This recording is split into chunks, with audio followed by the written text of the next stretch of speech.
نے پکڑا ہوا ہے اور اجاگر کر رہی ہے اپنا لقمہ اس کے منہ میں ڈال کے۔ جو 73 فرقوں والی ایک حدیث جو پبلک میں مشہور ہے نا جامع ترمذی کی، وہ تو ضعیف ہے۔ شیخ البانی، شیخ زبیلی زئی صاحب دونوں نے اس کو ضعیف کہا ہے۔ مشکات میں بھی آپ کو شروع میں کتاب الاعتصام بالکتاب والسنہ چیپٹر میں مل جائے گی کہ نبی علیہ السلام نے فرمایا بنی اسرائیل میں 72 فرقے تھے، میری امت 73 فرقوں میں بٹ جائے گی، سوائے ایک کے سب دوزکی ہوں گے۔ اور پوچھا گیا وہ جنتی گروہ کون سا ہے، تو کہا گیا ما انا علیہ و اصحابی، جس پہ میں اور میرے اصحاب ہیں۔ یہ روایت اصول محدثین پہ سندن ضعیف ہے، البتہ اس کو سپورٹیو ایک صحیح حدیث ہے ابو داؤد کے اندر کہ نبی صلی اللہ علیہ وآلہ وسلم نے فرمایا کہ میری امت کے 72 فرقے دوزخ میں جائیں گے اور صرف ایک جنت میں جائے گا، فرقہ نہیں گروہ، طائفہ منصورہ۔ اور نبی علیہ السلام فرمایا وہ ہے الجماع، یہ بھی ساتھ بتایا۔ آپ دیکھیں 73 فرقوں والی حدیث جو لوگ بیان کر رہے ہیں وہ ساتھ بتاتے نہیں ہیں کہ اس فرقے کا نام بھی آیا ہے، فرقہ نہیں کہنا چاہیے اس گروہ کا، الجماع۔ الجماع کس کا نام ہے؟ کسی کا بھی نہیں ہے۔ بریلوی کے الجماع اپنے آپ کو کہتے ہیں، دیوبندی، اہل حدیث، شیعہ، کوئی بھی نہیں کہتا۔ الجماع کا مطلب ہے امت کی مین سٹریم، اجماع امت جو موٹے موٹے عقیدوں کو لے کے چل رہی ہے۔ اور آپ علیہ السلام فرمایا کہ میری امت میں ایسے یعنی فرقے پیدا ہوں گے جیسے باولا کتا کسی کو کاٹ جائے اور اس کا اثر ایک ایک رگ و ریشے میں داخل ہو جائے، اس طرح میری امت میں بدعت پھیلے گی۔ اچھا، نبی علیہ السلام نے بھی دیکھا ہے کہ یہ کتے کی مثال دی ہے۔ مجھے بتائیں کہ یہ کسی گروہ میں بدعت کا پھیلنا جس باولے کتے کے کاٹنے سے ہوگا، نبی علیہ السلام فرمایا وہ کتا کوئی ہاکی کا پلیئر ہوگا، کرکٹ کا پلیئر ہوگا، یا کوئی مولوی ہوگا؟ ظاہر ہے مولوی کسٹوڈین ہے نا، عقائد کا کسٹوڈین کون ہے؟ مولوی۔ تو علماء کو نبی علیہ السلام نے، علماء سو کو کیا فرمایا؟ کتا، اور باولا کتا، پاگل کتا۔ بلکہ قرآن میں سورۃ الاعراف کی آیت نمبر 175 اور 176 میں بلعام بن باورا کی مثال دی گئی ہے کہ اللہ فرماتا ہے وہ کتے کی مثال ہے جو جیسا کہ زبان ہانپ رہا ہے، وہ اس پہ بوجھ ڈالا جائے تب بھی زبان ہانپے، نہ ڈالا جائے تب بھی زبان ہانپے۔ المستدرک الحاکم میں صحیح سند کے ساتھ حدیث ہے کہ یہ جو جس کی مثال دی گئی ہے قرآن میں، کہا گیا کہ وہ صاحب علم تھا اور بعد میں وہ پستی میں جا گرا، اس سے مراد یہودی عالم بلعام بن باورا ہے، عبداللہ ابن مسعود کہتے ہیں رضی اللہ تعالیٰ عنہ۔ قرآن میں بھی کتے کی مثال، حدیث میں بھی کتے کی مثال۔ اور اب آپ دیکھ لیں جب ہم کہتے ہیں کہ جی آپ علماء سو کو کتا کہا گیا تو وہ پھر ہم سے ناراض ہوتے ہیں۔ نبی علیہ السلام تو وَإِنَّكَ لَعَلَىٰ خُلُقٍ عَظِيمٍ ہے، ان سے اعلیٰ اخلاق کسی کا نہیں، پھر بھی آپ کہہ رہے ہیں کتے کی مثال ہے۔ تو وہ روایت ٹھیک ہے کہ 72 جہنم میں جائیں گے، ایک جنت میں، لیکن اس میں الفاظ نہیں 72 ہمیشہ کے لیے دوزخ میں جائیں گے، یعنی ان کا کام دوزکیوں والے ہیں۔ ورنہ نبی علیہ السلام یہ کلیئر کرتا ہے کہ 72 تو ہمیشہ کے لیے دوزخ میں ہے اور ایک ہمیشہ کے لیے جنت میں، یعنی اپنے اعمال کی وجہ سے ڈومیننٹ ان کا پورشن جہنم میں جائے گا۔ اس کو ایکسپورٹیو حدیث بخاری اور مسلم کی ہے کہ میری امت کا ایک گروہ قیامت تک حق پہ قائم رہے گا، کوئی نقصان پہنچانے والا ان کو نقصان نہیں پہنچا سکے گا حتیٰ کہ قیامت قائم ہو جائے گی۔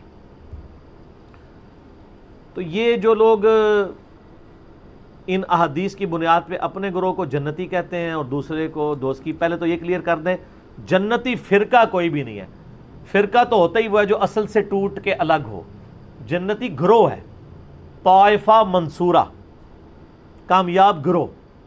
نبی علیہ السلام، صحابہ، تابعین، اہل بیت سب کے سب ایک یعنی جنتی گروہ تھے، ان سے ٹوٹ کے جو الگ بنا وہ فرقہ ہے۔ اب یہ پتہ ٹوٹتا ہے تو وہ فرق ہو جاتا ہے نا اپنے درخت سے، وہ پتہ تو نہیں کہہ سکتا یہ درخت فرقہ ہے۔ جس طرح آج ہم کہتے ہیں ہمیں اپنے آپ کو مسلمان کہنا چاہیے، وہ کہتے ہیں یہ نیا فرقہ بن گیا۔ اور فرقہ تو وہ ہے جنہوں نے انڈیا کے شہروں کے نام کے اوپر اپنے آپ کو بانٹا ہوا ہے، بریلی اور دیوبندی، بریلوی دیوبندی دونوں یعنی انڈیا کے شہر ہیں، حالانکہ ہم ان کو پھر مسلمان سمجھتے ہیں، تمام اختلافات کے باوجود ان کی اصلاح کے لیے علمی طریقے سے ان پہ ان کی غلطی ہائی لائٹ کرتے ہیں۔ 73 فرقوں والی حدیث اس والا جو پورشن ابو داؤد کا وہ بالکل ٹھیک ہے، اور اس کا فہم میں جو سمجھتا ہوں وہ میں آپ کو بعد میں بتاؤں گا، پہلے میں وہ وسوسہ اس میں کلیئر کر دوں کہ ہر گروہ یہ کہتے ہیں ہم جنتی، دوسرے دوست کی، تو اس سے آپ کو یہ بات پتہ چل جانی چاہیے کہ اس کا سلوشن کسی کے پاس بھی نہیں ہے۔ کیونکہ بریلوی اگر اپنے آپ کو طائفہ منصورہ کہتے ہیں، باقی سب کو کہتے ہیں وہ دوست کی ہیں، تو پھر آپ خود سمجھ لیں یہی بات دیوبندی بھی کر رہے ہوں گے۔ پھر ایک عام آدمی کدھر جائے؟ ایک عام آدمی قرآن و سنت پڑھ کے نبی الاسلام کے ساتھ اپنا رشتہ مضبوط کرے۔ ہر گروہ سے، خواہ وہ کسی مکتب فکر سے تعلق رکھتا ہے، سنی ہو، شیعہ ہو، حنفی ہو، شافعی، مالکی، حنبلی، بریلوی، دیوبندی، اہل حدیث، اہل تشیع، اچھے لوگ جو موجود ہیں جنہوں نے اپنی اصلاح کر لی ہے اور امت کی مین سٹریم سے نہیں ہٹے، انشاءاللہ جنت میں جائیں گے۔ یہ امت کی مین سٹریم سے ہٹنے والے لوگ ہیں جیسے خوارج ہیں، پوری امت سے الگ ہو گئے۔ آج دور اعظم میں قادیانیوں کو آپ کہہ سکتے ہیں پوری امت سے الگ، ایک انہوں نے جھوٹی نبوت کے اوپر ایک پورے کا پوری بلڈنگ کھڑی کر لی۔ یہ وہ گروہ ہیں۔ بریلوی، دیوبندی، اہل حدیث، شیعہ آپس میں ایک دوسرے کو اس طریقے سے کہہ کے بانٹنے کی کوشش کرتے ہیں، تو اس کا تو کوئی اینڈ نہیں ہوگا۔ باقی یہ جو لوگ کہتے ہیں نا جی وہ فرقوں میں بٹنا ضروری ہے کیونکہ خالی مسلمان کہلانا کافی نہیں، نبی اسلام نے فرمایا تھا کہ فرقے ہوں گے، آپ نے یہ تو نہیں فرمایا تھا فرقے بنانا، آپ نے تو بلکہ ڈرایا ہے۔ یہ تو اسی طریقے سے ہے جیسے مسلم میں حدیث ہے، صحیح مسلم میں، کہ نبی علیہ السلام نے فرمایا قرب قیامت میں عورتیں ایسا لباس پہنیں گی گویا کہ ننگی نظر آ رہی ہوں گی، چست لباس ہوگا یا باریک۔ اس سے کوئی یہ رزلٹ نکالے گا کہ چونکہ اب قیامت آنے والی ہے لہٰذا ہم اپنی عورتوں کو ننگا لباس پہنائیں، یہ رزلٹ نکالنا چاہیے؟ تو فرقوں والی حدیث سے یہ رزلٹ کیوں نکال رہے ہیں کہ فرقے بنائیں؟ وہ تو کنڈیم کیا گیا ہے۔ کنڈیم کیا ہے قرآن میں؟ وَاعْتَصِمُوا بِحَبْلِ اللَّهِ جَمِيعًا وَلَا تَفَرَّقُوا، اللہ کی رسی قرآن کو مضبوطی سے تھام لو، فرقوں میں مت بٹو۔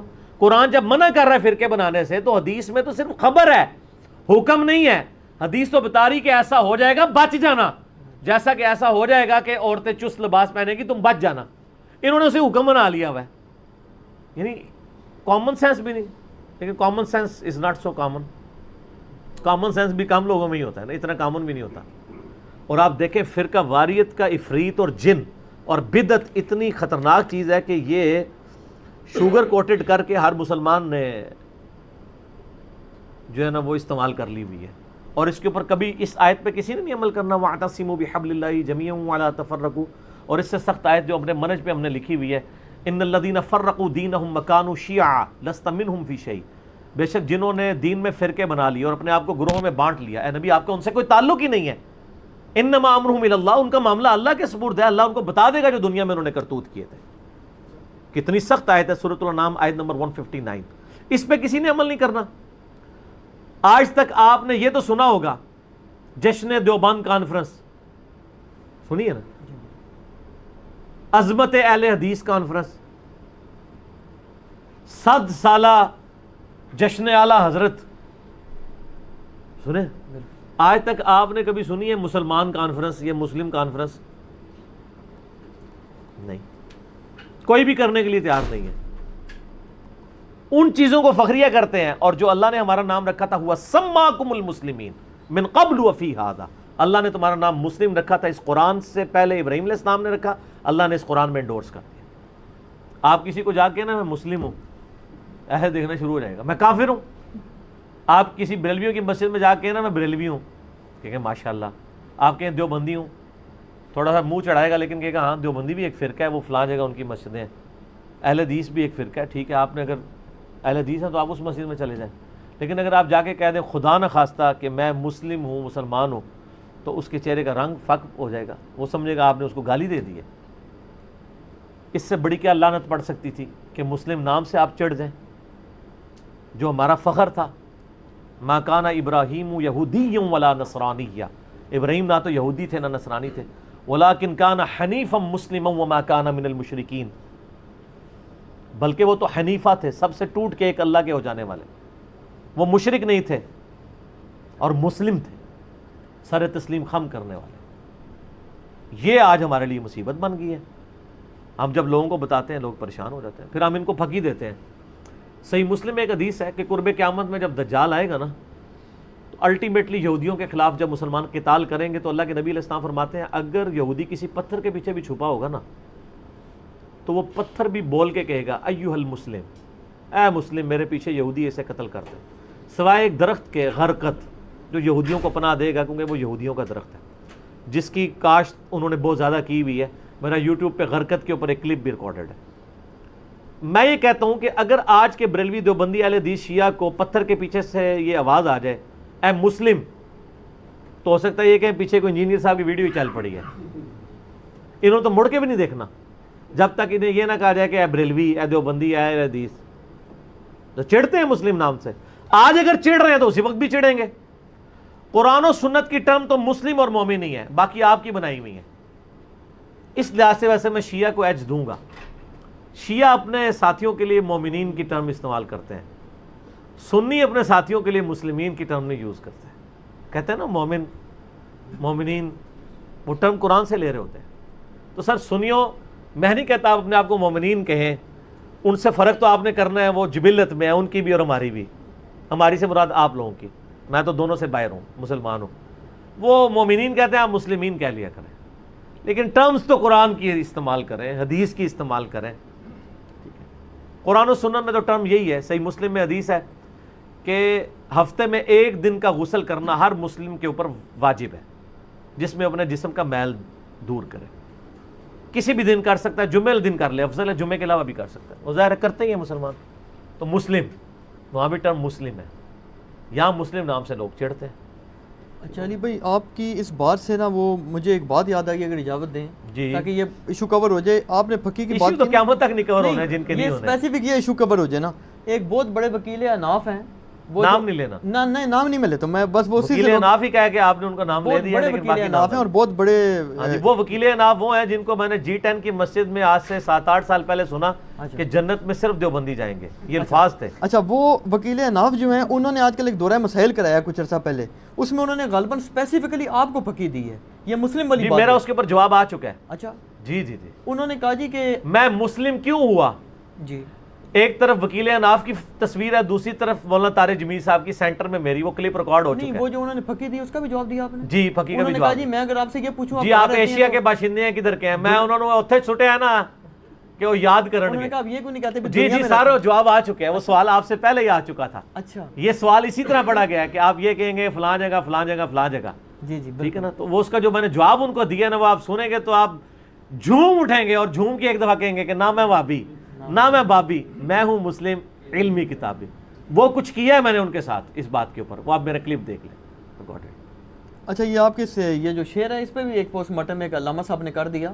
وہ کہنے لگے جی یہ تو جناب جو ہے نا یہ بابی نہ کہا کرو، بابا ہی کہا کرو. کہ بابی تو وہ کہتے ہیں یہ ایران میں تھا کوئی غالباً گمراہ شخص تھا، محمد بن باب کے کیا. وہ نہیں، وہ سر وہ اللہ کے بندے، بات یہ ناموں سے کچھ نہیں ہوتا. عربی کا فتنہ اور پنجابی کا فتنہ اور الفاظ سے نہیں ہوتا. ٹھیک ہے، نہیں وہ کہتے ہیں بابا سے بابی نہیں بنتا نا. نہیں بنتا ہے. اردو میں کیا بنتا ہے؟ بابا ہی بنے گا. نہیں، بابوں کے ماننے والے کو کیا کہیں گے؟ پاکستان کے ماننے والے کو پاکستان کہیں گے یا پاکستانی کہیں گے؟ افغان صوبے سے تعلق رکھنے والے کو افغانی کہیں گے ان کے ملک سے، یا افغان کہیں گے؟ افغانی کہا جاتا ہے نا. تو یہ نی وہ ہے، نون یاز ہے نہیں ان کو، کہ اردو بھی تھوڑی سیکھ لیں. یہ بابی ہم عربی میں نہیں کہہ رہے، اردو میں کہہ رہے. اردو میں کیا، ٹھیک ہے. تو بابی بنے گا.